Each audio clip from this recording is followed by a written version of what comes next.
up, everybody, and welcome to a brand new episode of Game Time here, covering Week 11 in the NFL. I am the Outlaw John Rocha, joined as always by the man who is wearing his Cowboys jersey because they are playing tonight against the Texans. Specifically, Micah, I just, I gotta pull for my guy, man. The team can go F itself. It's where we are, but as far as like Micah, you want to see him do well. He deserves to get paid, so he's got to play well. He's got to play well. Okay, all right. It's asking a lot on a team that feels like it's already given up, but we will see. Tonight's going to be a tough matchup. The Texans need a victory here, Winston. You're catching the Texans on a little bit of a Jekyll and Hyde run over the last few weeks, so I wonder if you guys have enough with Cooper Rush to pull this thing off, because Jerry Jones apparently has more faith in Cooper Rush than Trey Lance. That's where we're at right now.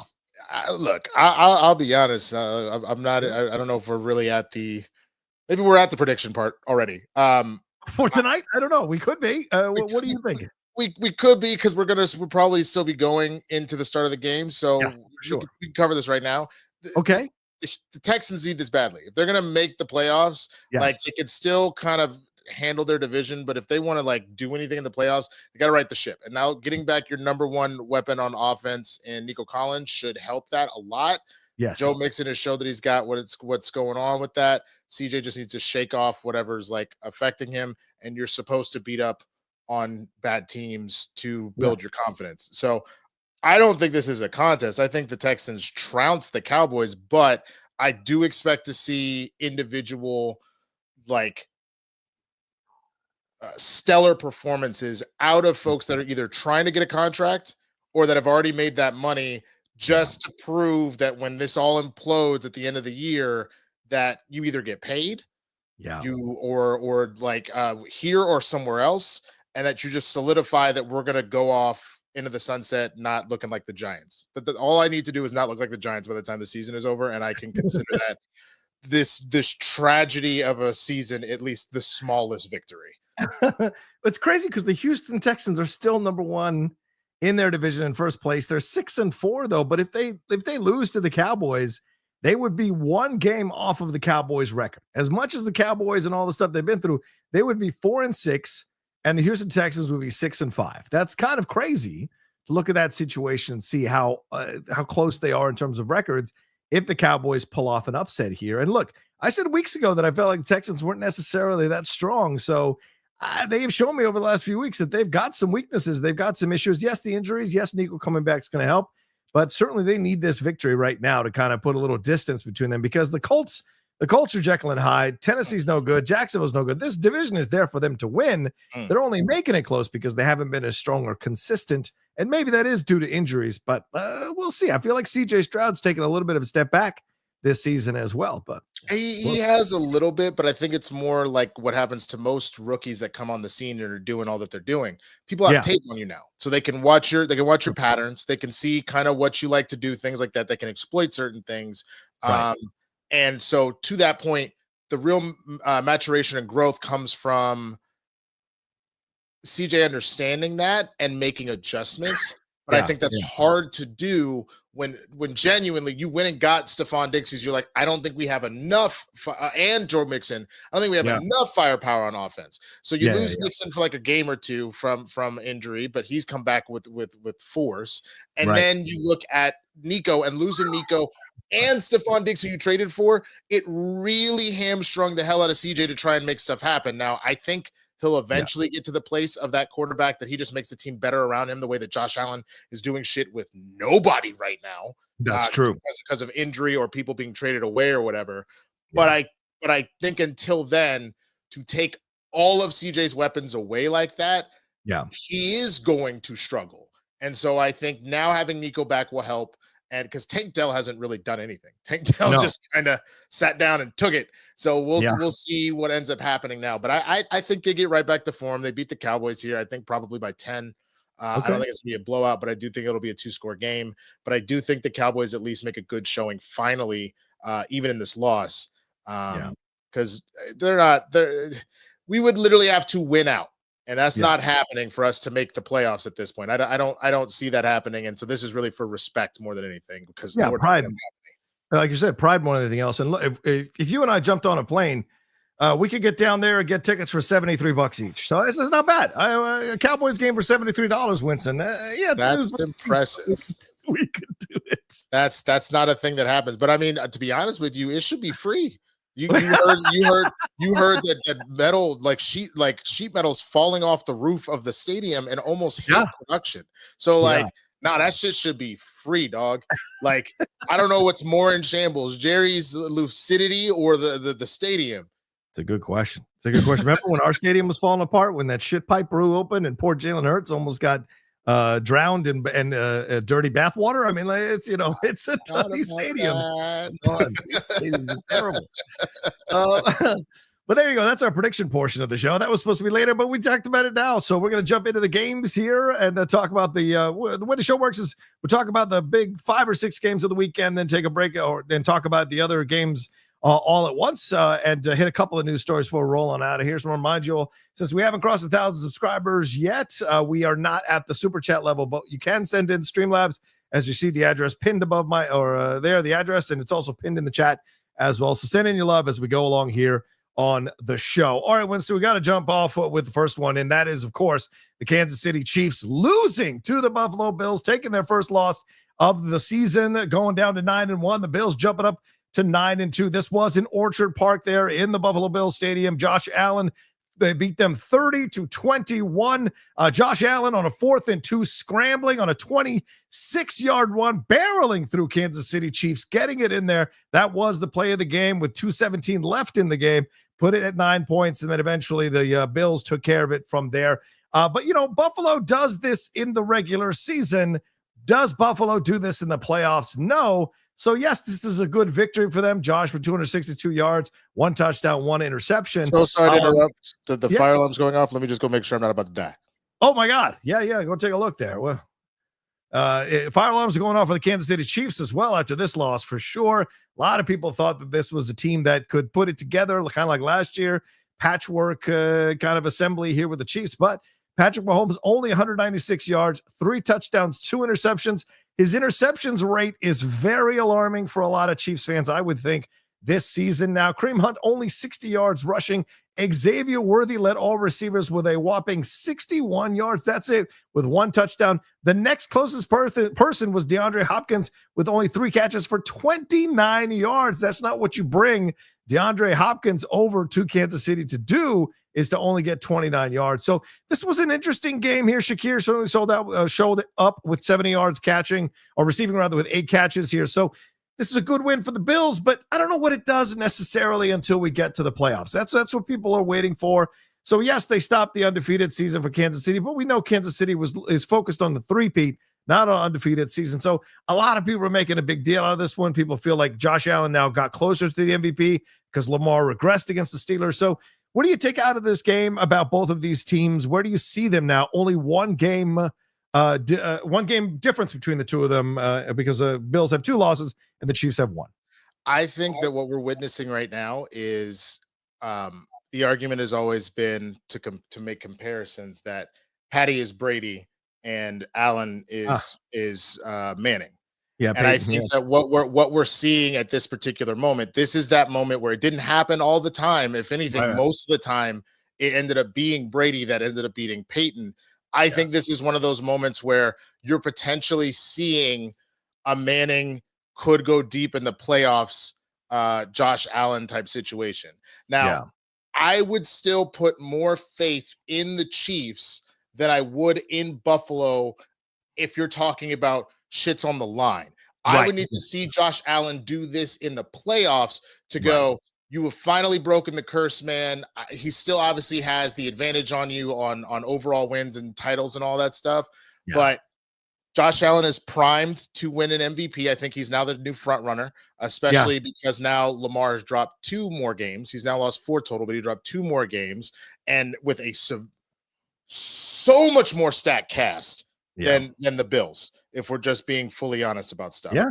But you have a situation here where Josh proved, at least for now, in this moment, he was the best football player on the field. I think it's one of those things where, if for any of my Dragon Ball Z fans out there, if Patty is Goku, Josh Allen is Vegeta, and this is Vegeta right now hitting a level before Goku could get there, like the Android saga where he became a Super Saiyan and was actually a little bit stronger. That's what we're looking at this moment, but it's not about the one battle. It's not about the one moment. It's like, what does the whole of this saga look like? When it comes to the end of the season, can Josh Allen do it again? Because it literally took heroics. It took the idea of, no, we're not going to put them on their heels because our defense is playing well and let them handle this. Yeah. Josh is going to have to win this game. You do not give Patrick Mahomes the opportunity to run it back on you. You have to go and win it. And that's what Josh did. So at the very least, I think that is some confidence that can build you up and just remind you that this version of the team, you know that you can beat, but that doesn't necessarily mean anything. And I said this before about the Chiefs. They needed to lose. I know people, it would have been insane if the Chiefs had gone undefeated and three-peated. You did one thing that's only been done once, and then another thing that has never been done. That would have been insane. But I think they needed to lose because it's the wake-up call that Patrick has to play better. This is a wake-up call that their defense is invincible. This is a wake-up call that all of their offensive weapons all need to step up and do what they need to do if they're serious about closing this out. So I don't think that this was a bad thing for the Chiefs, to be honest with you. I think it was a wake-up call to sharpen them. Iron sharpens iron, and I think that that's all this did, which actually scares me a little bit more. To be fair, to add a little more statistics or to underline your points about Mahomes here, here's some statistics for them. Mahomes has the Chiefs have the third lowest explosive play rate on the season per True Media, and Mahomes, it looks like he's forcing the issue. He tied his season high on Sunday by attempting 4 passes of 20 or more yards, but hit only one of them. Mahomes had Xavier Worthy, but he couldn't do anything there most of the game.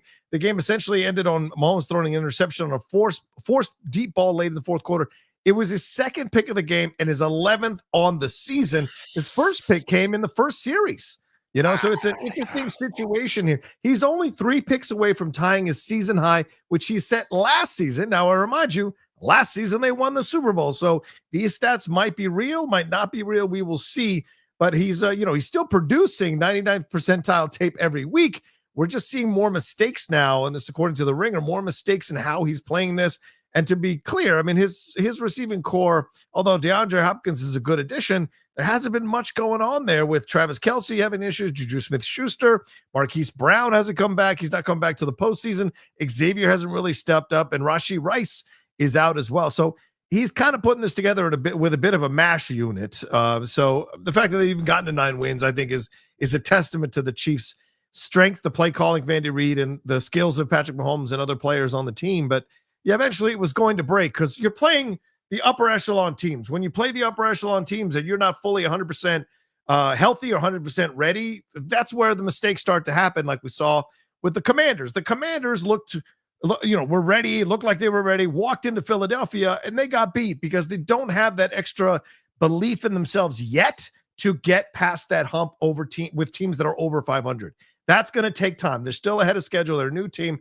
But once you start playing with the big boys, that's when your cracks get exposed. And it feels like the Bills exposed the Chiefs' cracks for now. But as you said, will they make the changes? Will they make the adjustments? So when they play them in the playoffs, possibly this year, they'll be the ones that end up on top of the Bills again. I think on top of that, what I don't think people understand is, like, yes, there's a lot going on that the Chiefs need to make adjustments. But when you have arguably the greatest quarterback of all time, or at least in the conversation, you have arguably the greatest coach of all time, or at least in the conversation, and specifically the two of them having been in this position last year, significantly worse. Where it was like, why are we losing these games? And then they ended up in a position where they don't control their own destiny and they aren't the number 1 seed. And they finally learned what they could be made of when the quote unquote chips are down. Right. All I think that this did is, for those that weren't there yesterday to learn that, or last year to learn that lesson, now you get to see what it looks like when we're against the ropes and we need to start changing things. Not that they're against the ropes, but again, the cold water to the face of what this is. You know what I'm saying? You are no longer the best team in football by record.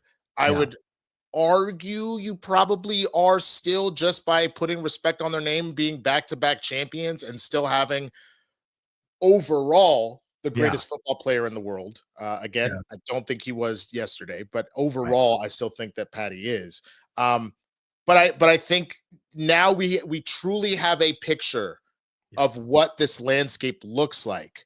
And I believe that while the Chiefs still sit on top of the throne, they can be God. And that is the ultimate lesson that I think was learned by everybody here. So I think we're going to see a really brutal end to the season of people going 110% like this was the playoffs already. Yeah. Just some more stuff here. The defense is after giving up 366 yards of offense to the Bills on Sunday, Kansas City is now ranked outside the top 10 in expected points added and success rate. So, I mean, they're still doing well because it's the first time a team has scored 30 points or more on the Bills since 2022. That's kind of incredible, to be honest with you. And, look, it was a 4th and 2 that Josh converted. That could have easily blown up in his face. He read the defense. He made the right move. They were dropping back in his zone. He saw the lane, and he took off. And so I did not know. I knew Josh had legs, like he could run. Yeah. I didn't know he could run like that, because all of a sudden it didn't look like that pocket quarterback, he moving, or even the scrambler's cut. Like I was like, what the hell? Like forget calling Daniel Jones or Danny Dimes, whatever the hell. Forget calling him White Vic. Josh Allen's White Vic, the way he was just gone. It wasn't even close.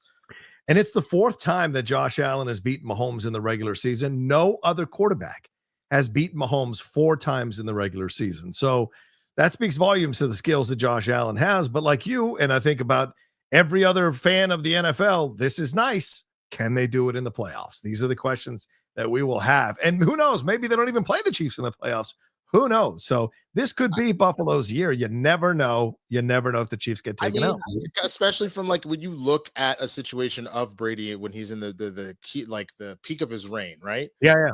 The Ravens and the Steelers beat Brady all the time. Yeah. In the regular season. But when it was playoff Brady time, most of them didn't even remotely hold a candle. In a few seasons here and there, it would happen, but all of a sudden a whole different player would show up. And that's the thing with Andy Reid's play calling and with Patrick Mahomes' play, they become different people. And I still believe as long as we start to see flashes of the Travis Kelce we're used to as we get near the end of the season, because it has been pretty inconsistent play from him, then again, they will be fine. You just can't, if we're getting the Travis, we've kind of got the hot and cold with this one with only having 2 receptions for 8 yards. That's not going to cut it.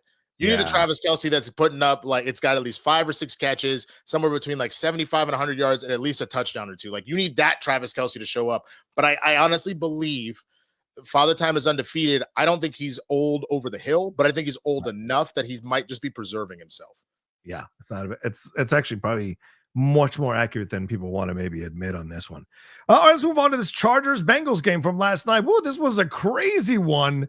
Winston, the Chargers ended up getting the victory 34-27, 34-27 rather, thanks to J.K. Dobbins' 29-yard touchdown run there with 18 seconds remaining in the game. This is after the Bengals had stormed back to tie the game when they were down 27-6 in the third quarter. Joe Burrow found his rhythm, was spraying balls all over the place to T. Higgins and Jamar Chase. It was exposing this Chargers defense and secondary. Let me tell you, I've seen the Chargers blow leads for years, right? But this is a different coach. This is a different coach team. So when they could have gotten rattled, when they could have gotten shaken, when they could have played just for the tie, you had Herbert there throwing those 2 huge passes to McConkey, getting them into position, the rookie receiver, getting them into position for J.K. Dobbins to run that touchdown in. But this was a hell of an AFC game, old school AFC game, all kinds of offense, swings back and forth. But in the end, the Chargers get the victory. They look good at 7-3 now. People have to start talking about the Chargers. They've been quietly kind of going along, while the Bengals now have to ask a lot of questions. 4-7. Dude, the best they can do is 10-7 if they win out. And that might not even be enough to get in the playoffs because this AFC is stacked with good teams. So what are your thoughts coming out of this game of both of these teams, brother? I can't think of anything more depressing than what has truly happened to poor Joe Burrow this season. Let me just run down some things that Joe Burrow is the king of right now. So break it down. He's sitting at let's see, where is he at on the accuracy side? He's at number 13 for accuracy at 67%, so middle of the pack. Right. He's number 1 in yards at 3,028, and Lamar Jackson is behind him at 2,876. Right. While averaging 7.4 per pass, he is, we'll call it essentially tied, but he's just below Geno Smith at yards per game, and he's actually played one more game than Geno at 275.3 yards per game. He leads the league in touchdowns through the air at 27 over Lamar's 25. And he is, let's see here, where's he at? He's like tied for 53rd for interceptions, only at 4 over the course of the season. And some of your super quarterbacks out here, Patrick Mahomes, we mentioned, has 11. Darnold has 10. Kirk Cousins has 9. Jared Goff has 9. And Baker Mayfield has 9. Prescott has 8. Purdy has 8. You know what I'm saying? So all the people that you would talk about in that conversation of the top of the pile, he's on the low end. And then as far as QBR, he is ahead of Lamar Jackson at 76.1 to his 75.1. If he was doing this and his team was not failing him, he would be the runaway MVP candidate. That's a great point. How do you have an MVP caliber season and yet you end up at 4-7? And I don't even put that on him because it's not like he's the one turning the ball over. Like 0 turnovers from him this game, 356 yards, 3 touchdowns, QBR of 84.2, like ran for 28 yards. It's depressing. It's infuriating. And yet here we are with them just being so bad because this defense can't do what it needs to do. The special teams is not doing what it needs to do. No matter what Joe Burrow does, this team is failing him. And that fucking sucks, bro. That sucks so hard. I feel so bad for this man. I mean, it's probably his own fault for coming here looking like, Malibu Ken for quarterback this year with his dyed hair and shit. But he's the man, and it doesn't mean shit. And that is further proof, though, where you have to give props to the Brady Belichick situation, where you have to give props to the Peyton Breeze situation, where you have to give props to the Andy Reid and Peyton, Patrick Mahomes situation, because it's clear. It's not just the quarterback that truly this is a team sport. You need your coach to make sure everybody else is playing at their best. And that's ultimately what happened. We've been talking about Justin Herbert having MVP caliber talent. But that team not having the right leadership, and they it's almost like they did a Freaky Friday. And right now, the Bengals are what the Chargers have been these past few years with Justin Herbert. And Justin Herbert and the Chargers now look like what the Bengals have been looking like most of the season, most of these seasons. Like, it's absolutely insane. If we're going to continue with this, holy shit, the Chargers are going to the Super Bowl. Like, that's like, you know what I'm saying? I mean, I think you have to start looking at the Chargers. Do I think they're ready-made to get into that playoffs and make some damage? Not yet. I think they still got to get battle tested a little bit more throughout the season, but this is the difference between Harbaugh and Staley. People talk about, it's not Staley's fault. The players, blah, blah, blah. No, man, the coach is such a big deal. The coach makes such a difference. Harbaugh clearly instilling in these guys a belief because, listen, last night they should have lost that game. I've seen the Chargers fold, giving up big leads. Jacksonville Jaguars, hello. I've seen them give up big leads and get beat when it looked like they were going to win the game multiple times over the last few years. Harbaugh comes in a game that they should normally lose. They keep their nerve, and Herbert does an excellent job getting the ball down the field to put them in a position for Dobbins' run. And you look, the Bengals, you're right about Joe Burrow. He's playing well. The team itself, though, the defense is letting him down.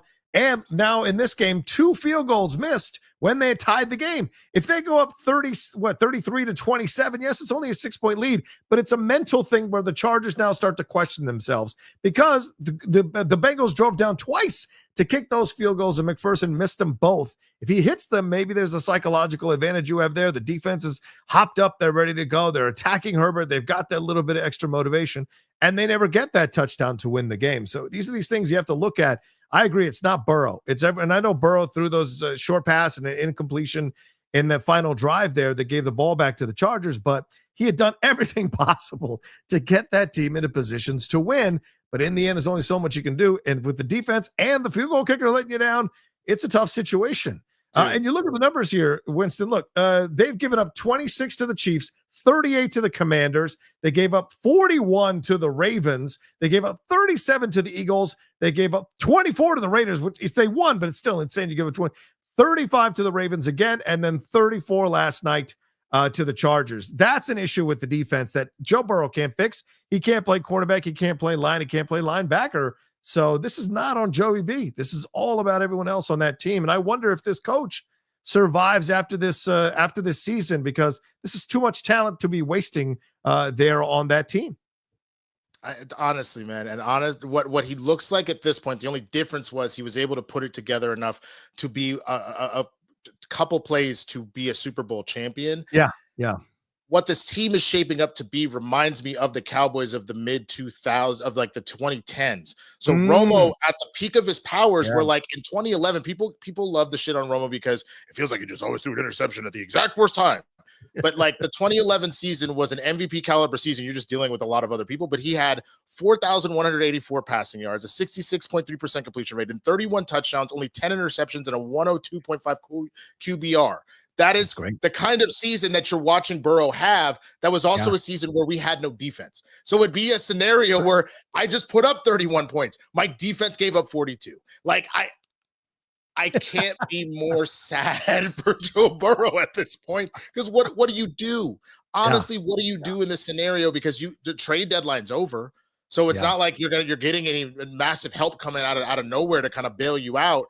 And you're making all of your offensive players better. Chase Brown is having an incredible season as a running back when there are monsters like Derrick Henry and Saquon Barkley going off. You're like Jamar Chase it doesn't make sense. Just by that last game alone where he blew up fantasy football is insane. And still had a 7 reception, 75-yard, 2-touchdown game this past game. Was targeted 13 times. T. Higgins stepped up with 9 receptions, 148 yards, a touchdown off of 13 targets. Like he is making his offense better, but you literally, that is one half of the coin. That is one half, and the other half of the coin is just trash. Yeah. It's unfortunate for the Bengals. We'll see where they end up, but I think changes are coming to Cincinnati. Once they officially are knocked out of the playoffs, I think changes will be coming. You're going to hear it on the horizon. I'll be surprised if the coach survives into next year, to be honest with you. There's too much talent on that team, and there's too many new, young, hungry coordinators all around the league who deserve a shot to lead a team and see if they can be a head coach like McVay and others who've stepped in, and Shanahan who've stepped in from coordinator positions to be head coach and found success. So we will see in the long what ends up happening. Let's move on to this Green Bay game. They squeaked out a victory over the Bears here, 20-19. Jordan Love there running for a go-ahead score in the closing minutes, and Green Bay hung on to beat Chicago here when Carl Brooks blocked Cairo Santos's kick a la Kansas City over Denver last week from 46 yards as time expired. It looked like the Bears had this game almost the entire game. They were giving Green Bay everything they could handle. Caleb Williams was playing well for the most part. Jordan Love was having trouble here, but in the end, Christian Watson having a career 150 yards on 4 catches, and including a 60-yarder that put Jordan in the position to make that run was incredible. And this is the 11th time in a row that the Packers have beaten the Bears. That's the most either team has beaten the other team in their storied rivalry, which is insane. And the Packers needed this victory as the Lions and the Vikings continued winning on Sunday in big ways on the Lions side and in convincing ways on the Vikings side. So the Packers have to keep pace. They needed this game big time. So what do you take away from this game here, man? Do you see since the Packers are kind of in this desperation mode and doing what they need to do to win, or was this more about the Bears not being able to grab this game by the throat and put it away? The Packers, in my opinion, they're not super. They're only 2 games behind Detroit. Yeah, but like, I don't think that they're taking the division. I think Jordan Love has been too hot and cold. It's not that you couldn't. Like, there's plenty of game. There's plenty of game left. Like, hold on. Let me pull up. Lions look like a juggernaut, bro. No, they do. But division games matter. So the fact that the Lions are playing, the Packers again, is a big deal. Yeah. The fact that you can control some of your own destiny within your division, because you still have another game against the Vikings and the Bears. So if you won out in your division, that could help you massively, because you take the two people ahead of you down a peg while still keeping those. So it really could be anybody's game, but I don't think the Packers are consistent enough to do that. So if they're going to make the playoffs, it's going to be a wild card situation, and they genuinely, it's going to be a scrap to the end. Because like you said, Detroit, Philly, Minnesota, they've kind of got all that wrapped up. Arizona and the Rams and the Niners, that's a weird kind of scramble. And the Seahawks. As a matter of fact, what am I talking about? All of those teams are just like punching each other over and over and over and over again. 3 of their teams are 5-5, are sitting at 500 with the Cardinals only up a game. They're not even, you know what I'm saying? So any combination of 1 to 3 of those teams could make the playoffs. So that being said, the Packers are just going to have to keep pace, because they're not winning their division. They're going to have to steal one of those wild card spots. That's the feeling I'm getting, because Jordan Love is too up and down. I think the main thing that the Bears really need to do, they need to just make sure that by the time the season is over, that Caleb's confidence is not shook, that you already are starting to think about what your next plans are on getting the right personnel in here to lead this team, teach this young man how to go and be a leader and to be a good quarterback, because he still has the intangibles. Like, you see flashes of it. And that, to me, feels more of his natural instinct and his previous training than it looks like something that Eberflus and this team is doing for him. So they just need to make sure that they don't ruin him in this rookie season, keep his confidence going well, and then they have to go back to the drawing board of who is in charge of leading this team to victory. Yeah. I mean, Caleb was 23 of 31 for 231 yards, no touchdowns, no interceptions, but average 7.5 yards a pass. That's pretty good for a quarterback here. They have this thing. Yeah. They had this thing set. They had this thing to take, and in the end, they just couldn't get it done. And, the Packers have that extra experience of having been in the playoffs last year. I think that helps them in these tough, tight games. But the Packers, I mean, it doesn't get easier for them, man. They have the 49ers next, so who knows what you're going to get in those 49ers after that loss to Seattle.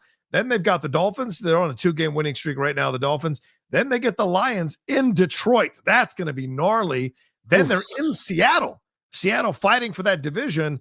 The Saints might be an easy gimme, but then they're at Minnesota, and they finish with the Bears at home. So that is going to be super interesting to see where that Dolphins out. Yeah.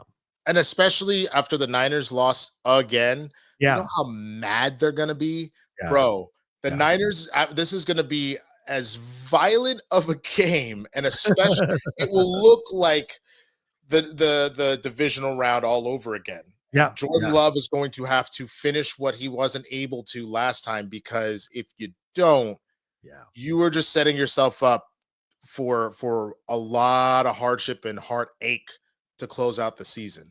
Yeah, true. I agree with Mike Joyce. Fire Eberflus. Yeah, I think I'm on board with that finally, because it looked like the Bears were kind of turning a corner, and then ever since that Hail Mary, they have not been able to get themselves back together, man. It's been sad to see, because they look like they were on the come up.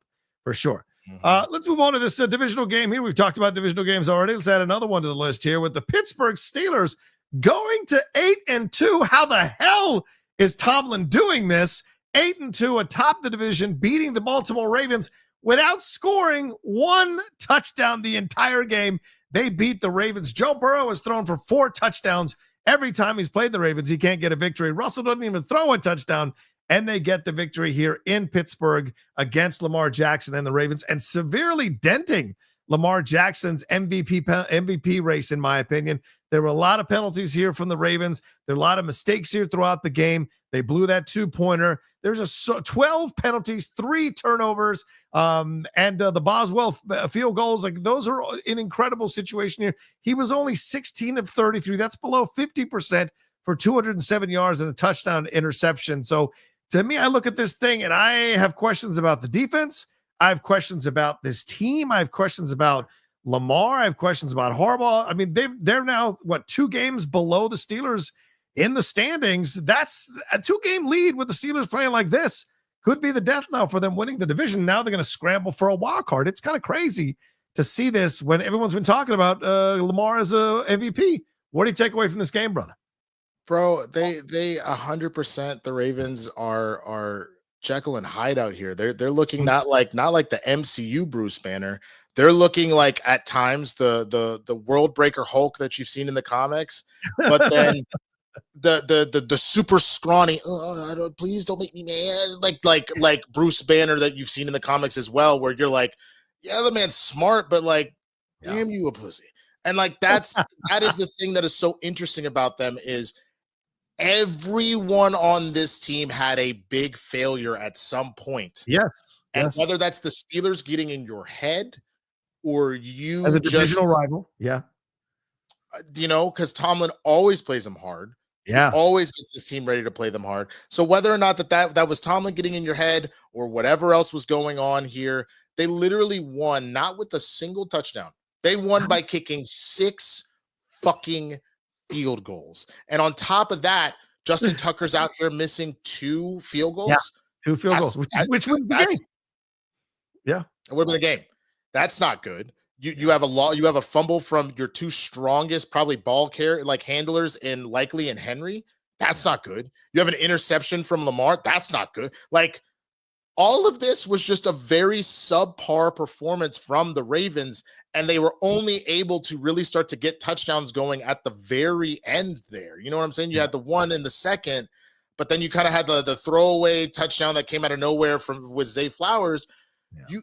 We know this. They cannot start from behind. If they start the game from behind, they almost never recover.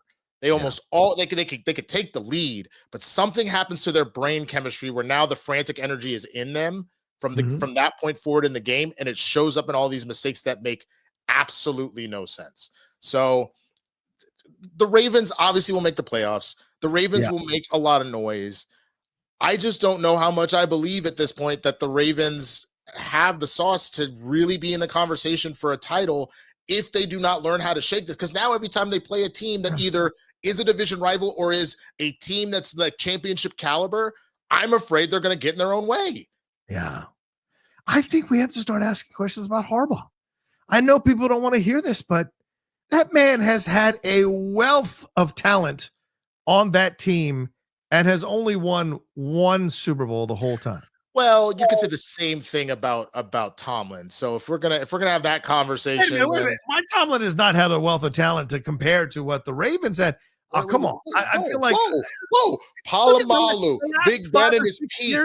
Le'Veon Bell before he decided to sit out the whole damn time. Antonio Brown before he went crazy. Juju Schuster-Smith when he came on the scene. He is constantly finding these diamonds in the rough that are coming in and doing shit, but then he's only had 1 title to show for it. But I think the difference is he's been there twice. Yeah, go ahead. Yeah. He's been there twice. And the Ravens have only been there once with Harbaugh.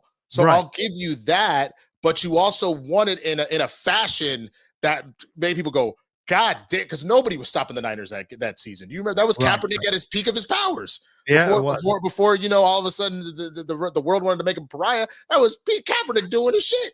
So like, that is, if anything, Lamar Jackson is I didn't protest version of Kaepernick. Like, if you think about it, the way he uses his legs, the way he is able to throw the ball and things like that, but also how he would sort of get in his own way, like that there's kind of a 1-for-1 there. So I wonder if just by the nature of his brother now being in the league, there can only be 1 Highlander. I wonder if some of the Highlander powers kind of sapped off of him because his brother's now in the same league as him all of a sudden. And now you're just like, oh, because look, they have essentially the same record, right? 7-3, 7-4. Like, yeah. They won the Super Bowl in 2012. That's 12 years ago. That's 12 years ago. Since that time, they've been in the playoffs 1, 2, 3, 4, 5, 6 times. And they have not gotten to the Super Bowl, let alone an AFC championship game. And they lost it last year. They went to the AFC championship game. Sorry about that. But yeah, so I mean, I just think there needs to be questions asked in this whole situation about this Ravens team, because this is the only good loss they have is against the Chiefs. And that was by a toe at the beginning of the year. And these other 3 losses, I mean, the Steelers, I don't know how they're doing this, man. I mean, when they beat us last week, I thought it was a miracle of a throw. I don't know how the hell that happened. It was insane, I think, because I think, honestly, I'm starting to wonder if it's time to sit a Jaden, because you can tell the zip is gone from some of his throws. He's a bit off in his accuracy. He's getting all the time in the world, but you can tell against the Eagles in Pittsburgh, he got exposed a little bit, not being able to make those tight throws when the pressure was coming on him, not being able to jump out and run. You can tell those ribs are hurting him and he's nervous. So, okay, fine. But the Steelers are scraping by these games. It isn't like Russell's a world beater out here as a quarterback. They're squeaking these victories out thanks to a very strong defense and some timely moments of interceptions and turnovers and what have you. So you got to give it up, though. Tomlin gets that team ready. He gets that team mentally ready, bro. Yeah. I would argue that the Steelers look closer to what the Chiefs were last year. Oh, interesting. Because if you think about it, it's an elite defense. Teams are not really getting, like, let me pull up their schedule real quick just to see, because you held the Ravens to 16 points. But let's just see some of these games here. Held the Falcons to 10, held the Broncos to 6, held the Chargers to 10. Largest score I see so far, the Colts got 27 on you.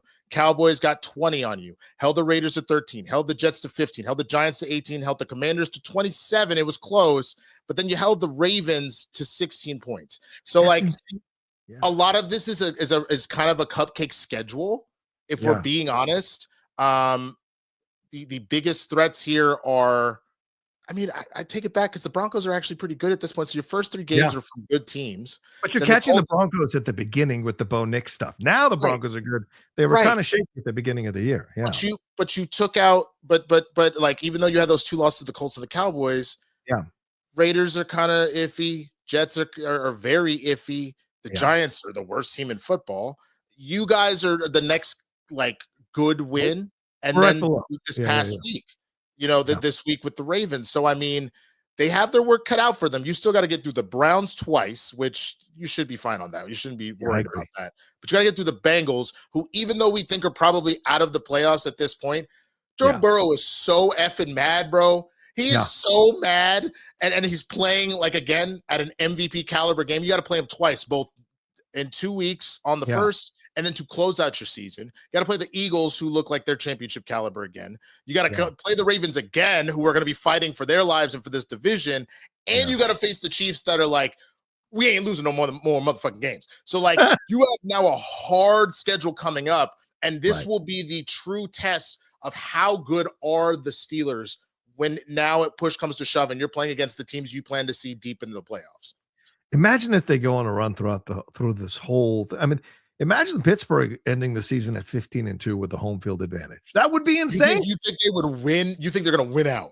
I'm just saying, imagine with it, like you said, with a defense like that. Russell is a seasoned quarterback. He's an experienced quarterback. He did throw an interception in the red zone yesterday, which was such a boneheaded interception. So he still has those instincts that let him down in certain moments. He's an old gunslinger. He can't quite hit the target sometimes. But he's doing enough to get them in these victories. They totally beat the Browns twice. The Bengals it's kind of an up in the air, depending, but that defense is so strong. They could shut down Burrow, shake his confidence a little bit. The Eagles, I still don't believe in the Eagles, and neither do you, tell the truth. And the Ravens, that's a different situation. I think the Ravens could beat them actually as a revenge game. The Chiefs and the Bengals, again, at the end there, could be a toss-up, especially with that defense salivating going after Patrick Mahomes and a broken receiving core.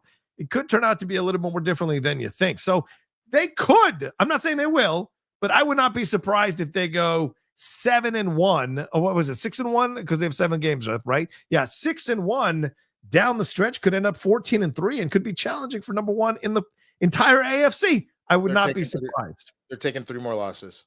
I'm gonna call that right now. No, I'm serious. I'm dead serious. I see 3 losses. I think you drop one of the Bengals games. I think you probably lose to the Eagles, and I think you lose to the Chiefs. I don't think the Ravens beat them. I genuinely think that the Ravens, even at home, will lose to the Steelers yet again. But I think that they lose 3 more times. So one of the Bengals games, you pick your poison. We could say at Cincinnati, especially because it's earlier in the season. So Cincinnati is still fighting desperately for their lives. For the playoffs, and then I think you Christmas Day, Patty is in playoff form at that point. I think you lose that game too. So I think they lose 3 more. They go, what is that, 14-3? Or 14. No. Sorry, that would be 5 losses at that point. So it'd be 12-5. They go 12-5, but I still think, that being said, yeah, they take the division. Wow. I just think that they're going to lose 3 more games. That's all. I did not have that in my bingo card. The Steelers. I didn't either. That's crazy. They didn't even know if they had a quarterback, bro. They're out here being like, damn, we got Justin Fields and fucking Russell Wilson. What the fuck we going to do? But again, this is where you have to give so much credit to Tomlin.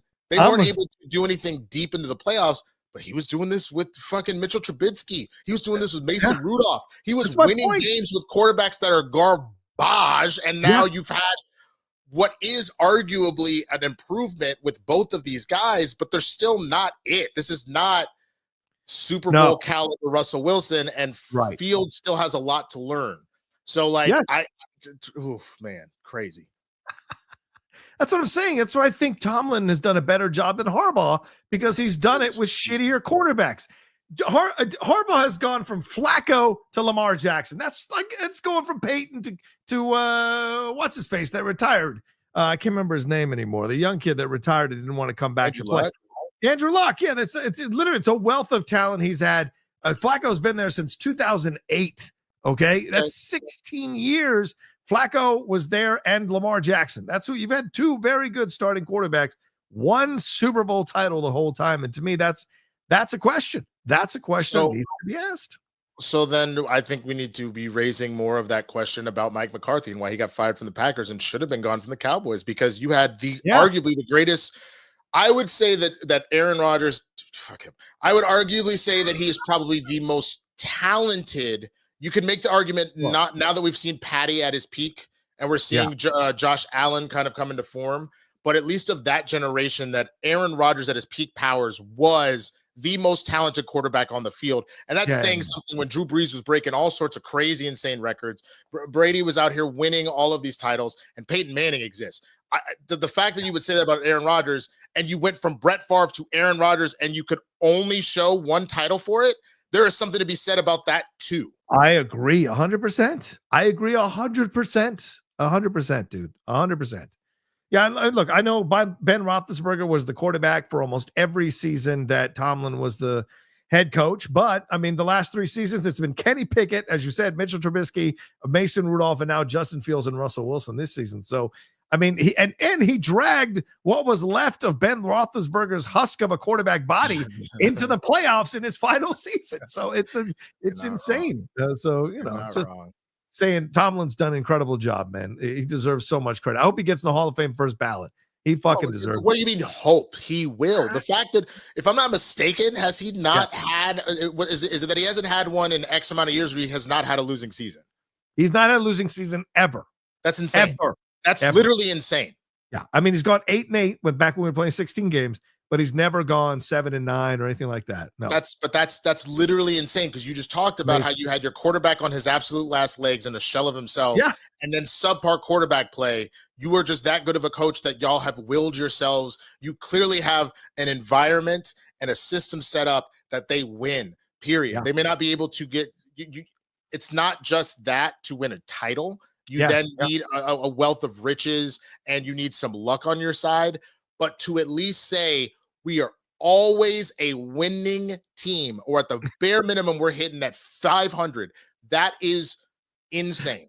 Yeah, that's what I'm saying. It's kind of crazy to think about in what happened there. Yeah, I mean, it's just mind-blowing what he's been able to do as an incredible coach for this team. For sure. So yeah, that's the situation there. And look, last year they got in the playoffs with that combination that they have of quarterbacks, and they lost to the Bills 31-17. As I said 2 years ago, getting into the playoffs of what was left of Roethlisberger, and then did it again the year before into the wild card playoffs. So I mean, it's an incredible situation there for Tomlin. 8-8, 8-8, 10-6, 9-7, 15-1. It's phenomenal job by Tomlin. Anyway, let's move on to the Seahawks 49ers here, bro. Wow, what a shocking victory for the Seahawks.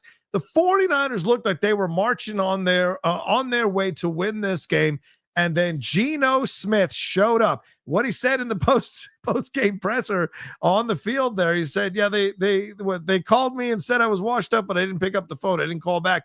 Geno Smith scampered past that tired San Francisco D for the go-ahead score, struck his Stephen Curry night-night pose, just when it looked like Seattle was maybe on their way to lose this and out of the playoffs, he drove them down 80 yards, got that 13-yard scramble, 12 seconds left, and got the victory against these 49ers in Santa Clara, 20-17. So I don't know what to think about either of these teams coming out of this game, Winston, because the 49ers, I think, are taking more of a loss here, and the Seahawks look like maybe they've turned around their season with a victory like this to give themselves confidence. I would say that the Niners are always like this. The talent that they have, they're going to remain dangerous. Sure. I think that their Super Bowl window with this core group might be closed. Brother, they're in last place right now in the division. San Francisco's in last place. But again, three teams 5-5, and you're only one game behind. So anything can happen in this division. But I genuinely think something is in the water in San Francisco. I don't know if it's two heartbreaking losses in the Super Bowl, back-to-back Super Bowl appearances, let alone the in-between with the NFC game that made you sad as hell, the NFC Championship game, and how that went down against the Eagles. I think that window is closed because even though you're looking at this and CMC is back with the vengeance, he's not really on the tip of the tongue the way that the other major backs in the league. Like, cool, 79 yards on the ground, 27 through the air. That's still extremely respectable, if not damn good. But remember, CMC was an MVP caliber player, was on the ballot there at the end because he was putting up 2-3 touchdown games, and he could not be stopped on all ends. And then when you add the Debos and the Ayuks and the Kittles all in there, no, they cannot stay healthy enough to do what they need to do. Ayuk's obviously done for the year. Good for Juwan Jennings for stepping up, but like Kelsey, he's like, or not Kelsey, I'm sorry, Kittle in and out with the hamstring situation out in this game. Debo remains injured, whether it be the pneumonia a few weeks ago or a random rib thing here or whatever there. They cannot stay healthy as a team. And I still go back to, I said this about the Niners when Brock Purdy first came on the scene. How did you get to your fourth string quarterback? What are you doing that you are getting your team this hurt constantly? I know this is a violent game. I know injuries happen, but there is something to be said about a team that is constantly injured. Now it's like, is your training staff not good enough? Is it a situation where you're making sort of plays that are super dangerous? What is happening that your team, because the reason that honestly the Niners fell apart here, Mr. MAGA Man broke his hip like the old man is about to go into the damn White House, right? And by doing so, all of a sudden, now here come the Seahawks able to charge down the field and win. But once again, something happened where an injury stopped them. Injuries happen, but why is it every season their star players are getting effed up? Something is going on in San Francisco, and they need to take a look at that. But I think the window for them, there are too many lethal teams in the NFC. They have the talent, and they've done it before to beat these teams, but I think that this is not their year. And you may just need to lick your wounds and try and keep trying. You're again, 3-way tie for second in your division. Anything, and only a game behind. Anything can happen. But once we get to the playoffs, I have infinite more faith in the Lions. I have more faith in the Vikings. Who else we got in there? I'm already forgetting teams off the top of my head. I honestly have more faith in the Falcons than them, which is saying something. I have more faith in the Rams, even though the Rams have their own injury bug that they need to be worried about. And if they were to play the Packers again, which they're about to do, I still think the Niners win that game. Right. But I think if we get in a playoff situation, if Jordan Love can calm down, I think he could take them out. I genuinely think most playoff teams could get the Niners number. Yep. Someone said it really well. Afro Boy Production says Magabosa has cursed them with his Trump support. Maybe, maybe you bring that negative energy to a team. It can splinter a team. If everyone's not on the same page, it can absolutely splinter a team because you want to show off and went into business for yourself like a moron. That stuff can happen to you for sure. CMC is back for sure, and he got his money he's got his yards rather, as Winston pointed out. But Brock Purdy only, 139 yards or something passing? It wasn't that impressive overall. What has he got? Yeah, 159. Sorry. 21 of 28, 159. And now he's got shoulder soreness. Shanahan said he's going to be day to day. If he doesn't play next week, that's an L. I'll tell you right now, that's an L. That's an L and a half next week. And Bosa's out. Bosa may be out a couple weeks. Well, good for him. Maybe he can save up his money and go to the inauguration. I just all I'm saying is people should probably stop talking about how much they love the president like this, because like you said, Nick Bosa now with the hip stinger, and then look over at Brock Bowers doing the little Trump dance or whatever, and then they got their asses beat by the damn Dolphins. You may have wanted to keep that to yourself, big boy. Yeah. And when he get asked about it at the afterwards in the press conference, they yanked him off the stage. Bitch, if you're gonna stand and say some shit. Stand on business. If you're gonna do your dumb shit, put 10 toes on your business and stand on it. You want to jack off invisible dicks as your celebration? Go ahead and do that, but stand on business. All right, let them know.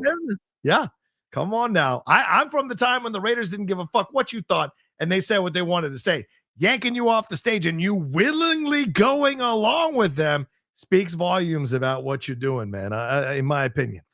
John Jones stood on business. Yeah, shall we look at John Jones's record as a human being? Anyway, let's move on. Let's move on. All right.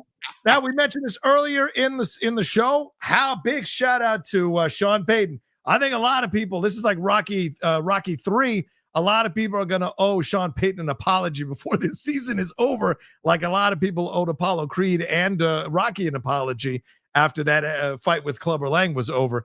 Bo Nix threw 4 touchdown passes here, and the Broncos absolutely gorilla stomped the Falcons here, 38-6. This is a statement game. The Falcons came in first place in their division, having handled stuff and got Kirk Cousins here, but 38-6 is a destruction. The defense showed up. The offense showed up. This was incredible. Bo Nix hit career bests by completing 85% of his passes for 307 yards, which was phenomenal overall here. So, I mean, I'm looking at all of this and I'm just saying to myself, is this a team that could be a dangerous team to play in the playoffs if they sneak in there as a wild card? Do you want to play an up-and-coming team with this kind of quarterback? By the way, I said Bo Nix was going to be a great NFL quarterback before he got drafted. He had all the tools. Sean Payton is doing an incredible job coaching this kid. Sean Payton is a seasoned a coach there in the playoffs. This could be a dangerous team if they sneak into the playoffs as a wild card. What do you think coming out of this game? And do the Falcons now look like, it was nice you getting a few victories here, but you're really in the lower tier of teams to be considered to be a threat for the Super Bowl? What are your thoughts coming out of this game, bro? I think people just have to remember that, I wouldn't call it a full-on fool's gold with the NFC South, but when you lost your 2 major receivers out of Tampa Bay, so you don't have Evans and you don't have Godwin, and they really were the lifeblood of that offense. Yeah. And that was arguably the best team out of there. And it's not that the Falcons don't have a breadth of talent. They do. Bijan Robinson, Drake London, Ray McLeod, Mooney, Pitts, and then bringing in Cousins. That's a stacked team on offense that can really make some noise. But you've got to remember a few things. Some of their victories are against, again, a very weak division in the NFC South. Kirk Cousins is coming off an Achilles injury, which while he has had a good season, he hasn't had an MVP conversation Kirk Cousins season. I think those years behind him, again, being that old and being that old and off of an Achilles injury. Yeah. But I think the real thing that I think the Falcons got out of this season, and I actually need to go back and give them a little bit of credit, it was actually really smart. What's the one thing we've said about a lot of these quarterbacks trying to make the rookie go and do everything? They went and got Penix knowing that Kurt may have 1 year, Kurt may have 3 or 4 years. We don't know what he's going to look like. But this gives us time for this young man to develop under a quarterback that's been pretty damn consistent and able to get to the playoffs and let him develop. So I think this speaks more to what the Falcons have the potential to be than what they are at this moment. Great point. Their division is up for grabs. Yeah. So I think we'll probably potentially see them in the playoffs, because I don't know what the Buccaneers do without your 2 killers on offense. Yeah. You still have Rashad White, who's playing incredibly well, but without those two receivers, I don't know what they look like. But I never thought the Falcons were like good. I was just like, oh damn, they're better than I thought they'd be. Right. And if you look at Denver right now, Denver's in the 7th slot. They're in the playoffs. They're in the 7th slot right now. So there's real possibilities here. And the teams below them, I don't see them posing a threat, possibly. The Colts, the Dolphins are 2 games off. The Bengals are 3 games off here. The Jets are done. The Patriots are done. The Browns are done. The Titans are done. Raiders are done. Jags are done.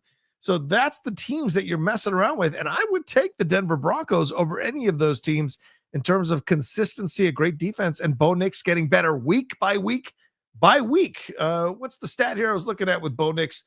Pretty strong that matched him with Peyton Manning. I was looking at the stat here. I'm going to see if I can find it real quick. He joined Hall of Famer Peyton Manning as the only rookie quarterbacks in NFL history to throw for 200-plus yards with 2 or more touchdowns in 4 consecutive home games. And he joined Dak Prescott as the only rookie to post 4 games with a 70% or better completion rate with multiple touchdowns and no interceptions. That's beyond Jaden Daniels, beyond Caleb Williams. It's Bo Nix quietly doing this in Denver, man. I mean, here's the thing too that Denver has working in their favor. Here is their schedule. Yeah, the Raiders. That's your division, but you've already handled them. I think you can do it again. Yeah, the Browns. Ain't nobody worried about the Browns. Nope. The Colts. Ain't nobody worried about the Colts. Your 3 hard press games are the Chargers, again, a division rival who you lost, not by a lot, but you did lose. Yeah. And I trust Herbert and his experience and Harbaugh leading them more so than I trust Peyton getting his rookie quarterback in shape to do. But that's going to be a good game. Yeah. Depending on if the Bengals are eliminated, playing the Bengals again, MVP caliber Joe Burrow. If he is still in the hunt there, that's a dangerous game. If they're not, you still need to bring your best, but I think you can win that. And then the last one is the Chiefs. And I think you win that game because the only thing that the Chiefs were able to beat you was a freak miracle field goal block. And I think the anger of losing that game and wanting to prove that you're worth your medal and arguably probably fighting for a playoff spot, and Kansas City will have that wrapped up by then, you're going all in. So, I honestly think they're only losing 1, maybe 2 more games, which then gives you what? 10 and 7. 10 and 7. Yeah. So who knows?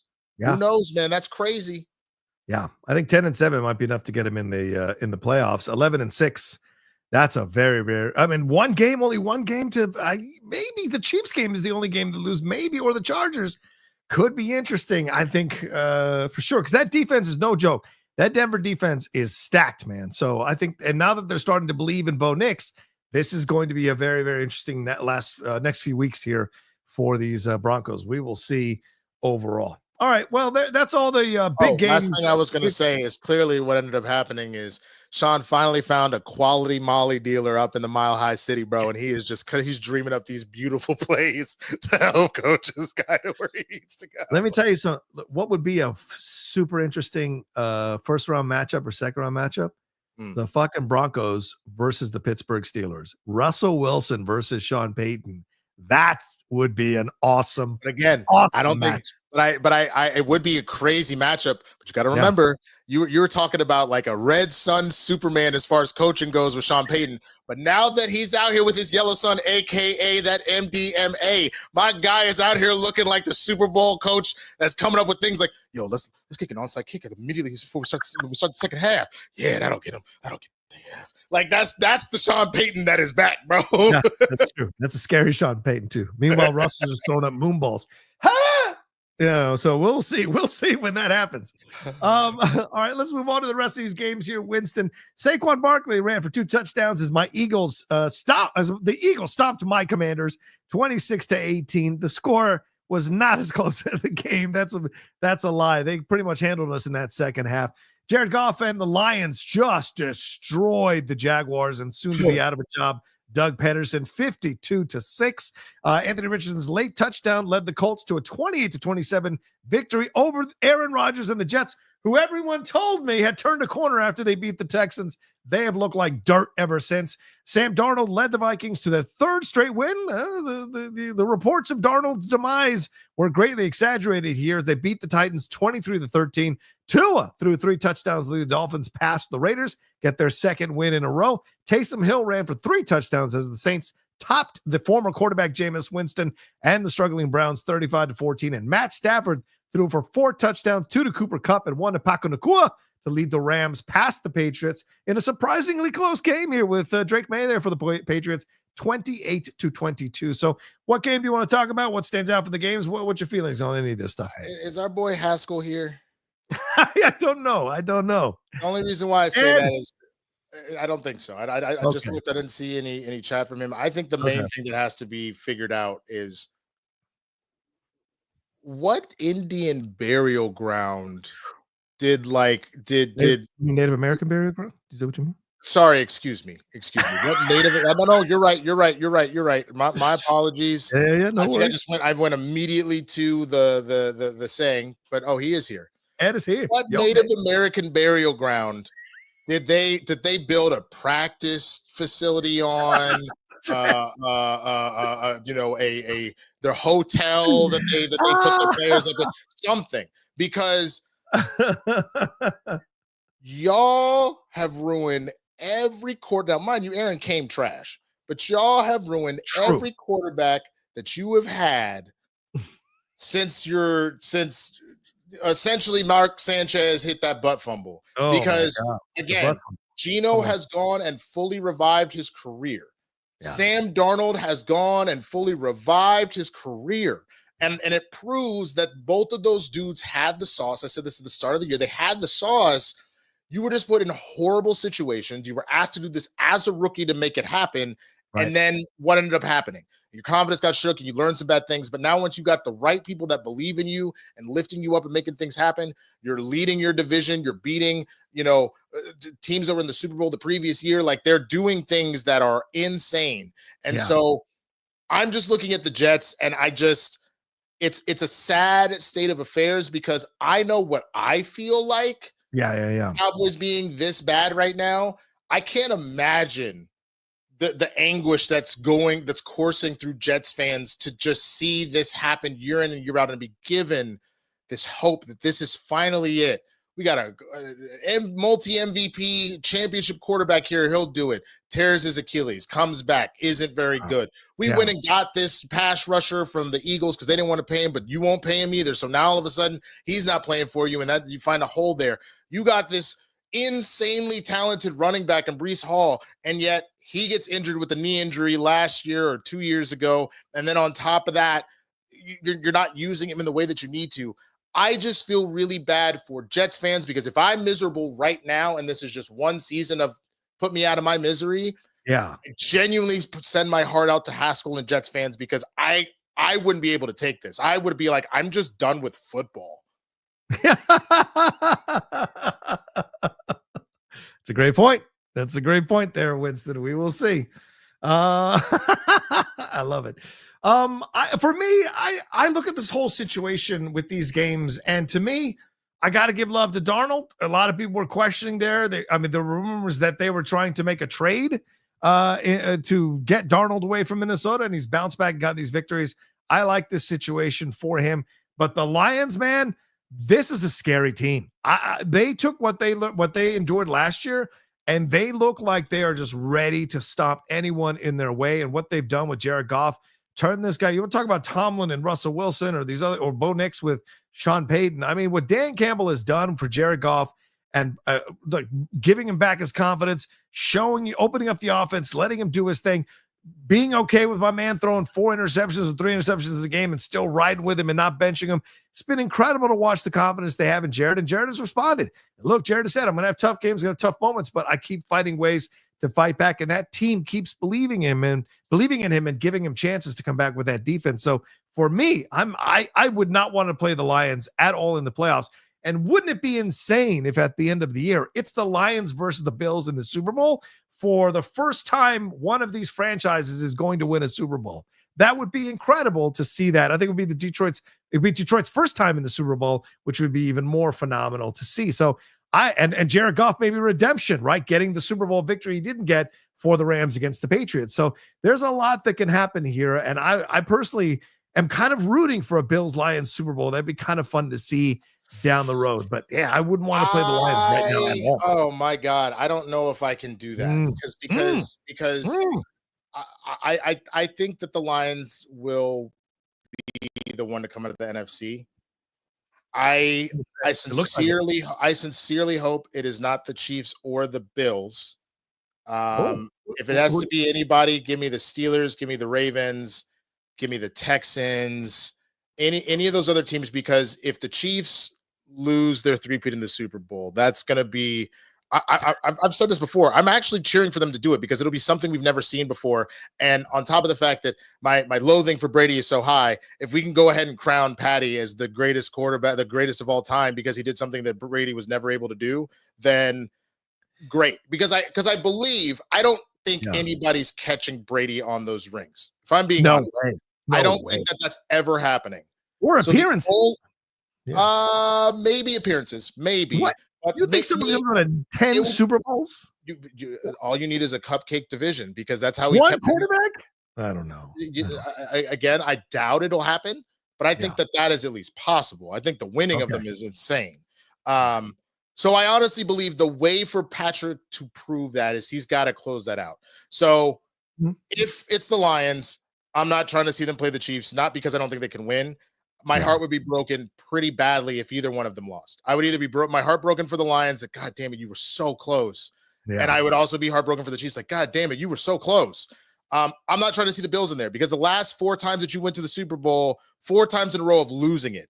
I'm also not trying to see that heartbreak that would come to that fan base. So I would rather you give me any other team in the AFC that they're playing against when it comes down to the Super Bowl, because otherwise I'm just sad. Like I'm gonna be sad as fuck. But I will tell you this: if the other team to talk about, because you're right, the Lions look like a juggernaut. Yes, we got to put the respect on the Eagles' name, bro. The Eagles have already started to prove to me that they are like, no, we figured it out. Sirianni shut the fuck up and started coaching. They're on a 1, 2, 3, 4, 5. They're on a 6-game winning streak, and a lot of these games they are just manhandling. Now, mind you, you're playing the Browns, the Giants, the Jaguars, and us. So those are 4 shitty teams. But again, you had Joe Burrow, who, while he was going off, his team wasn't, but you handled your business there. And then playing against you guys, Saquon having a bad game, but showing up at the end when he needed to. Every key component went off like that. If this is the Eagles team that's going to show up and Jalen's not going to turn the ball over, because he really hasn't turned the ball over in weeks now. Yeah. This is a team that actually could get themselves back into the NFC Championship game, if not the Super Bowl. I think the Lions are better. But I do think that, remember, they only have to play 2-3 more hard teams. You got to play the Rams, who are kind of coming into form, the Ravens, who, if they're bringing with their A game, great, and then the Steelers. Yeah. But other than that, it's the Panthers, it's y'all again, which, again, you're a good team, but I think the experience is clearly winning out a little bit. It's us.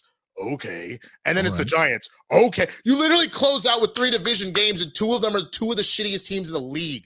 Like, the Eagles are set to give themselves a nice little leg up. Yeah. But I just think that the Lions are a little stronger. That's all.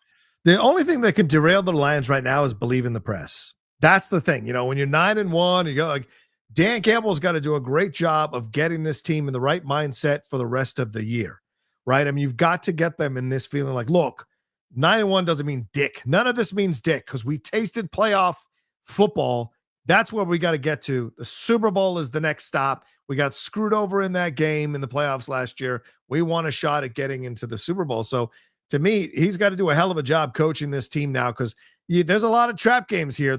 At Indianapolis could be a little bit of a trap game. They've got the Bears twice. They've got the Packers and the Bills, 49ers and Vikings. This is a tough end to the year, man. So they're going to really be tested. And if they get through this, having lost only once or twice by the end of the year, this is going to be a battle-tested team ready for the playoffs, depending on how they lost these games.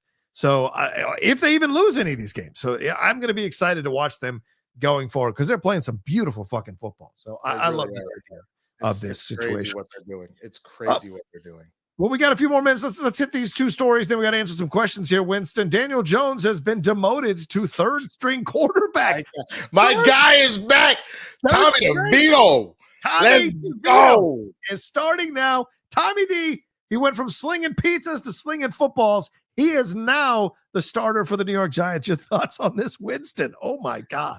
I think the Giants are about to win a game or two, baby. I think now that the real quarterback is in the building, it's about that time. I think you get a win on the Buccaneers.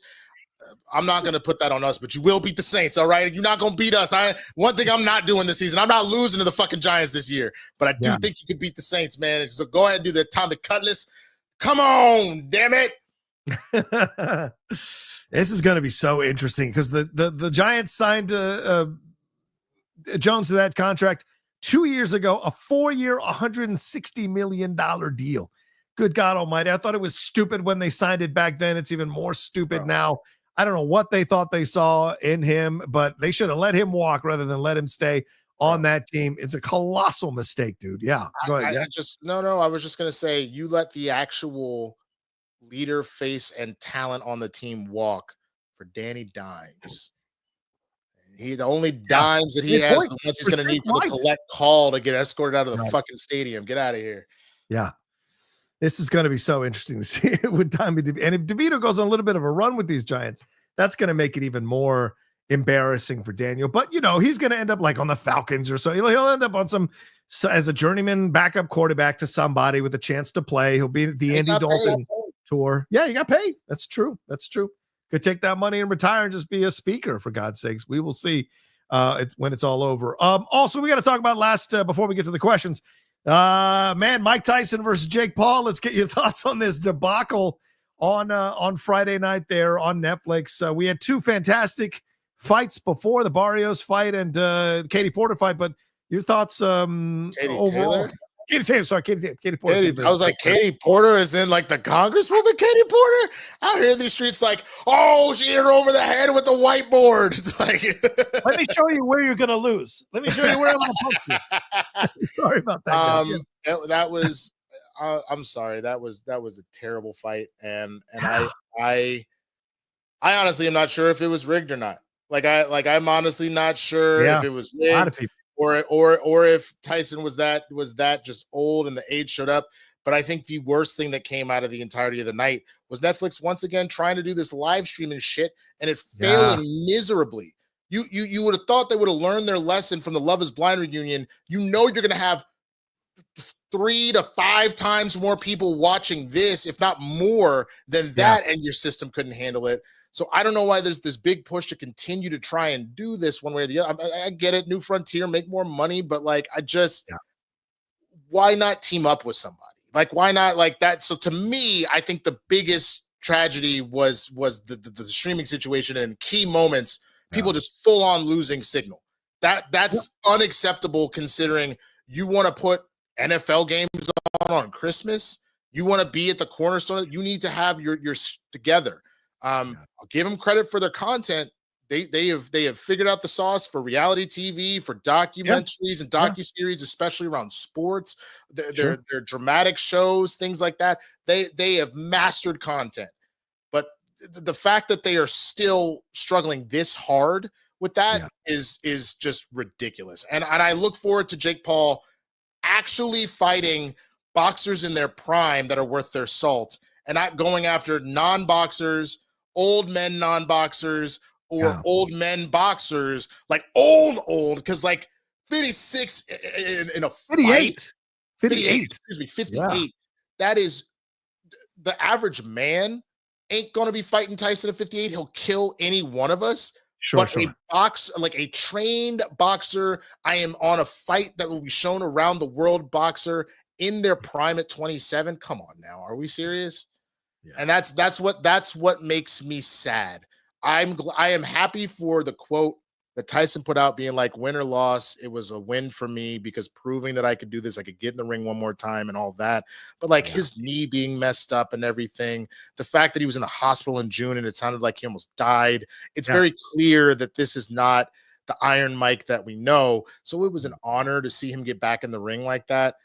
And you know, shout out to Jake in the last couple of seconds there, just giving him some like bows and whatnot, and putting an end to it. But I just fine, Jake, you have more than made your money. I want you to. I want to see you fight the biggest and the baddest of this era in their prime. Enough, like, because you fought Fury and got whooped. So like, I want to see you fight somebody in their prime and stop going with MMA fighters that are known grapplers. Or basketball players, or you know what I'm saying? That is the one thing I will say.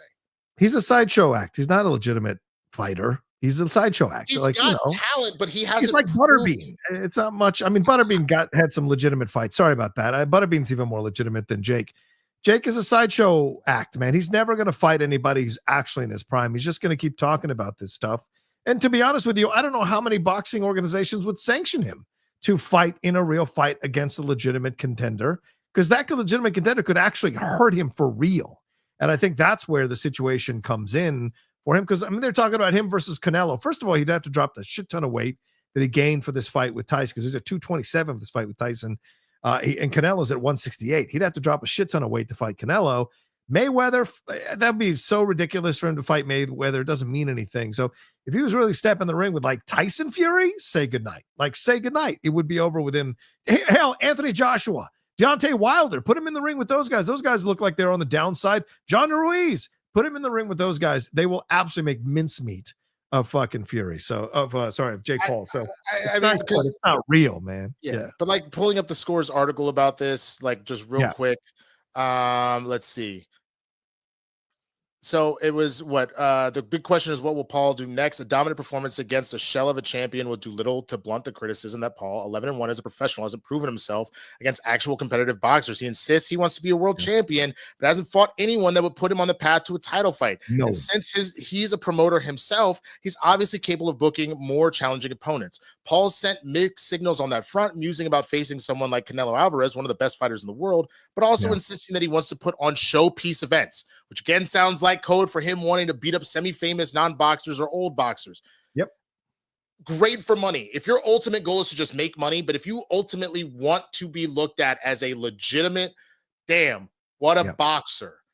Right. You could beat up the average man, but no one is ever going to truly say, man, you are a great, if you do not start fighting the people in your sport that are at the literal top of the food chain right now. Yeah. Agree with you, Winston. Shout out. Because I'd ask you this question. Okay. If you could have, say, had all cupcake matches in the Schmodown, especially in the points era, to do whatever, and you didn't ever have to play Dan for the title or Sam for the title, you went up against like me, who just happened to go on a miracle run or whatever the fuck else, you wouldn't necessarily feel super proud of yourself, would you? No, of course, because I'm not built to, I'm built to, I want to beat the best. I said that from the beginning to prove that I'm the best. Yeah, no. I mean, if I had fought a bunch if I'd fought a bunch of Andrews, it wouldn't have meant a thing to me. I liked playing the guys who were actually legitimate contenders. And if you look at my record, I don't think I lost to anybody other than Mance who didn't end up holding a title down the road. So I think I take pride in that. There's no offense to Dan. There's no Janine on my record. Like, I didn't lose to anybody who never won a bet. And it's not a slight. I'm just saying these are the people that certain players lost to. I never lost to anybody other than Mance who didn't win a belt. So I feel pride in that because I like playing the best, Well, but the saying goes, to be the best, you have to beat the best. And Ric Flair taught me that as a young man. Yeah. I have yet to see Jake Paul do that. Honestly, right. I have yet to see him go and fight the people that are supposedly in his class of the best fighters in the world and do it. Yeah. So until he gets in there and he beats them, not just holds his own, because he did a decent job against Fury, but Fury handled him. Like, it was not close. Fury's not even on the radar, bro. Yeah. Yeah. So he has got to start fighting fighters that are at the top of this game. Yeah. Otherwise, okay. because now I'm worried he's gonna like so the rest of this article goes like, oh, he's probably gonna call Sugar Ray next. Like, Oh man. my God, no. You know who's at the top of his game? Tyson. That butt game is at the top of his game. Come on Jesus now. Christ, Come on get that now. Rashiki photo off my screen, bro. Come on. Or Rikishi. Fuck. You look fly today.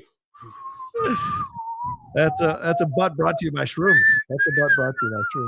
But respect to Tyson. Tyson's like, I've been with that man. I've been riding or dying with that man since he was 17, 18 years old when I first saw him.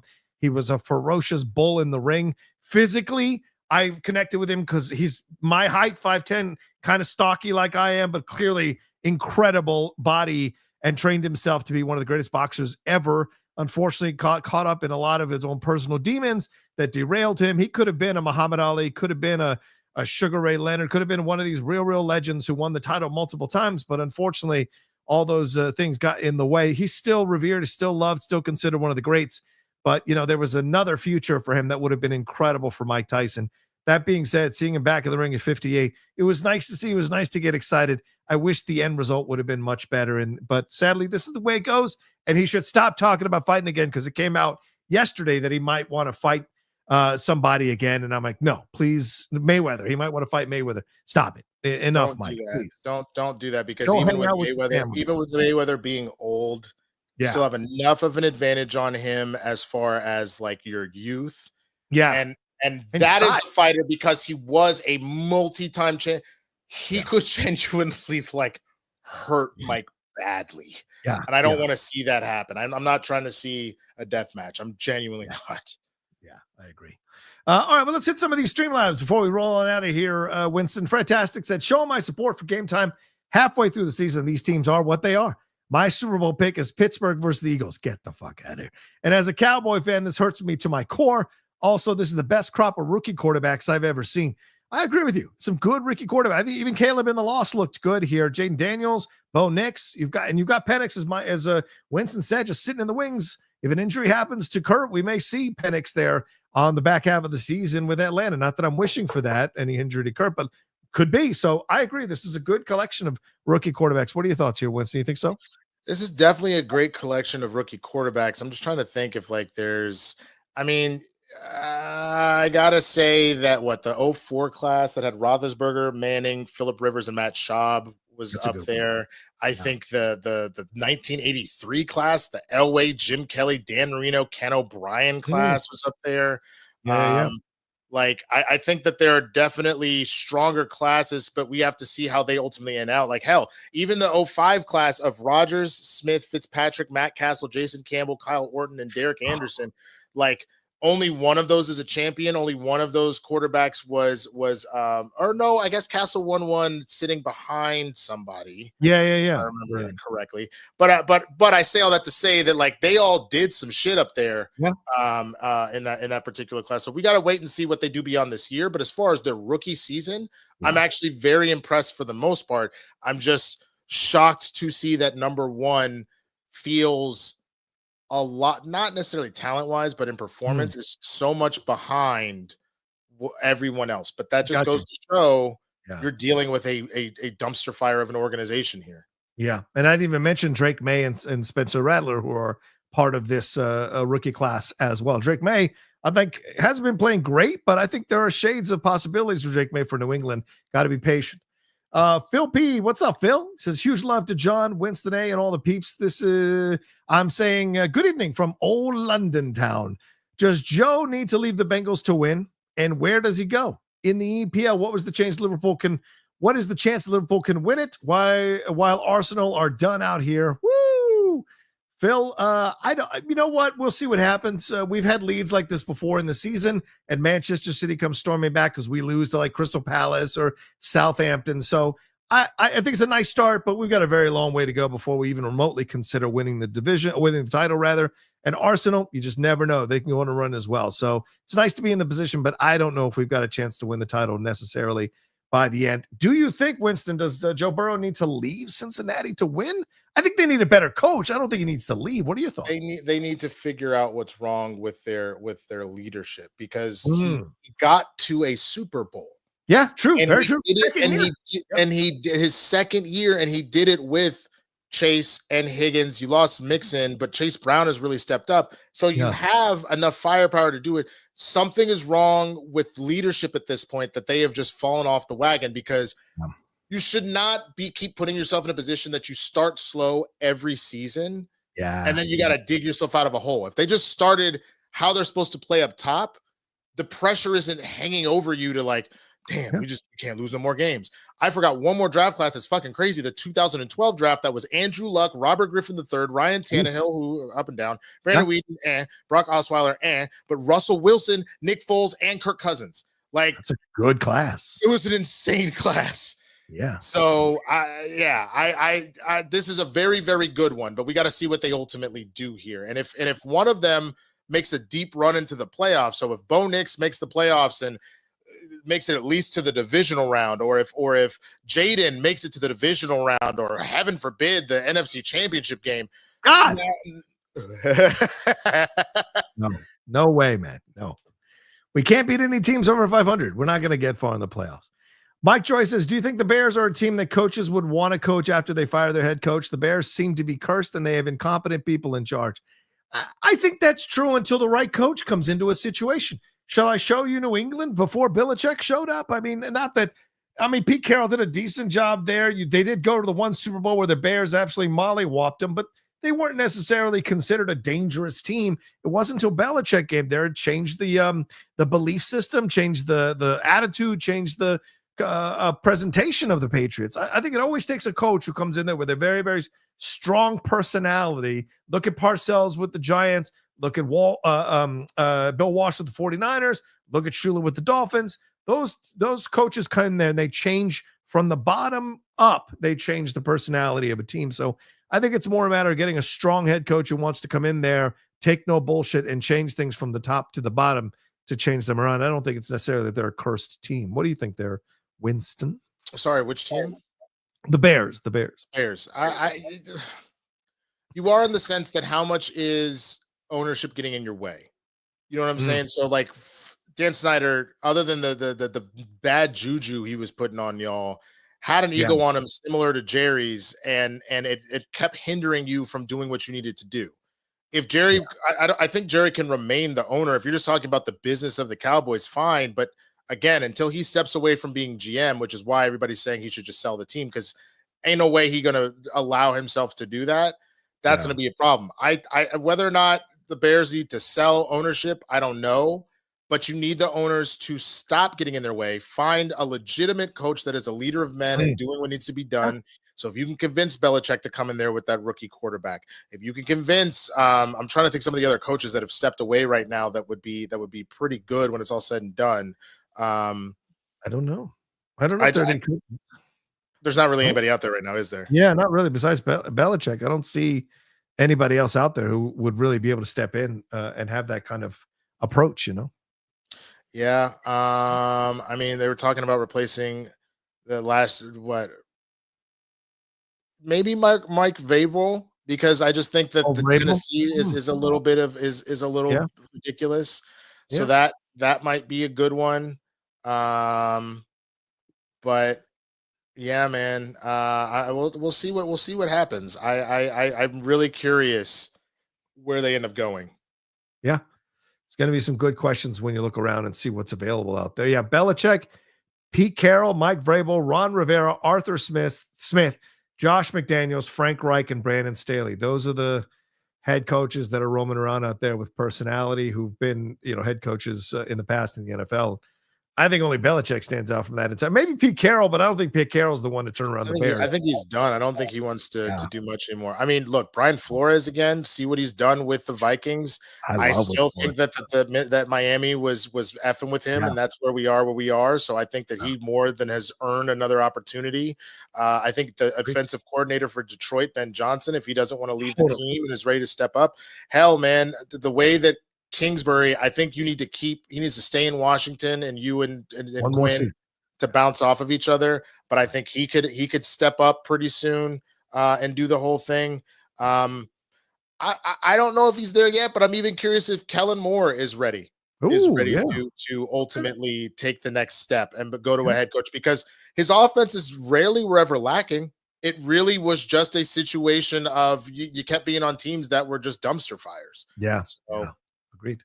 All right, one last one here, Winston. Also from Mike Joyce, it says, do you think Anthony Richardson has fixed his problems?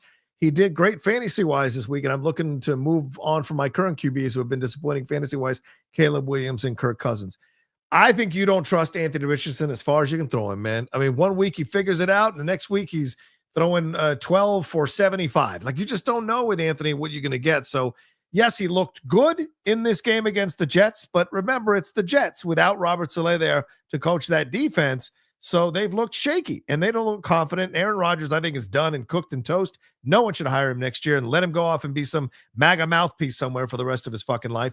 But this is, I think you can't trust Anthony right now. He's too Jekyll and Hyde. What are your thoughts on this, Wiz? You think you can trust him right now? is that the only one he offered was Anthony Richardson? Yes. If you're that desperate, sure. But the Colts have not proven that they know what they're doing.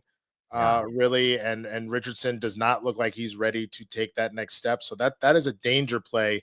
I would rather you don't need to send in another Streamlab. But I'm so curious, like, what your other options are for quote unquote the bottom of the barrel, because even knowing how many teams there are would in theory dictate how many quarterbacks are kind of floating around. If Baker's still floating around somewhere, that's a potential option. If Sam Darnold, I know he started kind of hot, so maybe nobody ever let go of him, that might be a potential option. If you're really going to run that risk, the way things are going, I think it's only a matter of time before Cooper Rush, because he's already apparently thrown an interception in this game. I think it's only a matter of time before Trey Lance gets a shot. I don't think that Trey is going to all of a sudden be like, this is the quarterback of the future, but I think he'll put up enough to like maybe hold you in there potentially. But I would need more information to know who else you have as options, because he has Kirk Cousins and he has Caleb Williams as his other. I heard that, and I don't trust either one of them. Yeah, I don't trust either one of them. So I would just really want to know who else is available to pick up. And then, like, hold on, who did I? Let me. I would go get Bo Nix if he's out there. Bo Nix is out in my team. Bo Nix, even though the Saints are not that good, Derek Carr, even though he can be kind of hit or miss, they seem to have a fire lit under their ass with Rizzy as the coach. So Derek Carr might be a potential option. But yeah, man, that you were in rough spot, and I'm sure your trade deadline just ended. So yeah. Wow. All right, well, there you go. That's our show. Thank you to everybody who hung out with us today. Thanks for the Streamlabs. Thanks for the lively chat here. We appreciate it madly. We are small, but we are mighty, and I appreciate you all hanging out with me and Winston as we talk about all the things going on in the world of the NFL and in sports in general. Winston, another fun show. Please let people know where they can find you, brother man. You can find me at the Swaggy Blurred on all platforms. If you haven't heard already, the end of the year, I'm off of Twitter. So if you are looking for that particular type of content, check me on Threads, check me on Blue Sky. Same handle across both of those.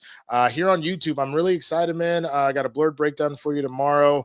I've also... I am reviving my Breakfast AM news show, man. So your kind of weekend update jokes and all that. I've got some pretty funny ones that at least I'm proud of that are about these, these cabinet positions and the Chiefs losing their undefeated season. I got some good jokes in there, so I'm excited to put that out as well. And that'll be on like TikTok and Instagram and stuff. Maybe I'll start putting it on YouTube. We'll see. But yeah, that's what's going on. Oh, last thing. Right now, it's just on Christian's page. I'll talk to him whether or not I'm going to also put it on mine. But definitely check out my interview with the creators of Ultraman Rising, the Netflix movie that came out earlier this summer. And they're doing a big push right now for award season. It's a fantastic movie. I had a great job doing these interviews. And the one thing that I've gotten from people that was pretty cool was just being like, man, the production quality, who did this? This shit is hella good. And I'm like, I did that shit.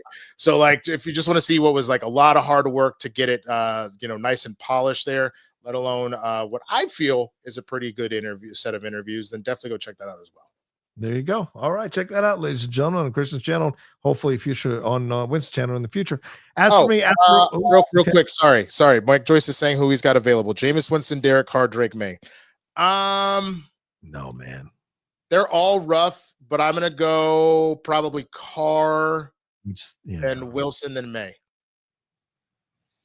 I would still you know what? If that's your choices, I would take Anthony Richardson. I would just stay with him and see what happens, because at least the Jekyll and Hyde, at least the highs are high and the lows may be low, but the highs are high, and he may hit a high in a week when you need him to hit a high and get you to win a week that gets you into the playoffs. So you never know. You never know. Whereas these other guys, there's more lows than highs looking at those guys. So, all right. So for me, you can follow me at the Rocha Says on Twitter, Instagram, and TikTok, the Outlaw Nation on Twitch. I am also on Blue Sky. So if you want to follow me there at the Rocha Says on Blue Sky, please feel free. And my YouTube channel, youtube.com/John Rocha Says, where I do all my entertainment stuff. Go and hang out with us there as well. And I'm going to try to do more sports and pro wrestling stuff here as we've killed the Ring Generals channel. I'll be doing more of the pro wrestling stuff here, sports entertainment, kind of cousins, so to speak. So it'll be more on this channel now. So please subscribe down below if you haven't. There'll be more content coming for sure. For Winston A. Marshall, I am the Outlaw John Rocha. Thanks so much for joining us on Game Time, and we'll talk to you next time with another brand new episode here of Game Time. Enjoy the games this weekend, and we'll talk to you then. Peace out, everybody. What the hell just happened? Here we go. Peace out, everybody. Thank you.